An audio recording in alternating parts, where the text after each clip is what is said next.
Wara snin ta' Wegħdi Fiergħa minn amministrazzjoni Nazzjonalista, 45 raħħal ingħataw fondi li twedu lilhom biex isaħħu l-infrastruttura tagħhom, partikolarment it-tinet.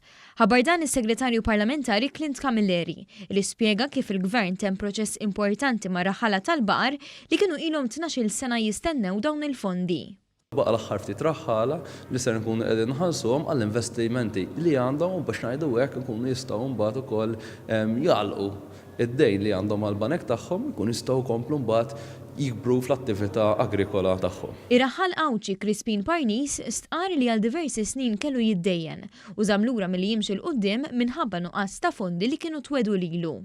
Kulħadd ifhem jipprova jimxi għal qoddim ma jistax, dejjem kellu dak is-sapport ta' flus moħroġin u mwedin u ma tuhomx lura. Issa tal-Gvern kien mexa ma' kulħadd sewwa u ta' dak li ħaqqu l-kulħadd. Bħalu jaħsibha Brian Vella li stqar kif riżultat ta' impenn politiku issa qed isir ġustizzja ma' għexieren ta' raħħala.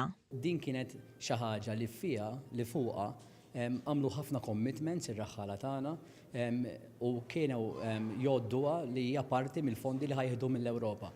U ġara li dawn is-snin kollha u llum rajna xi ħaġa sseħħ li jiena naħseb mhux mill-aspett finanzjarju kienet ħaġa pożittiva bla dubju, però mill-lat anka ta' ġustizzja. Biex issa, bil-fatti, ir-raħħala ingħataw dak dovut lilhom u jistgħu ħarsu l-qudiem biex ikabbru l-attività agrikola tagħhom. Ħankun nista' nerġa' nibni, inkompli nkabbar u nagħmel investiment aħjar. Bħalma fil-fatt li ġa applikajt fil-4.1 u għandi t-tifel qiegħed applikat fil-Young Farmer u beħsiebu ikompli għax qed jara futur aħjar.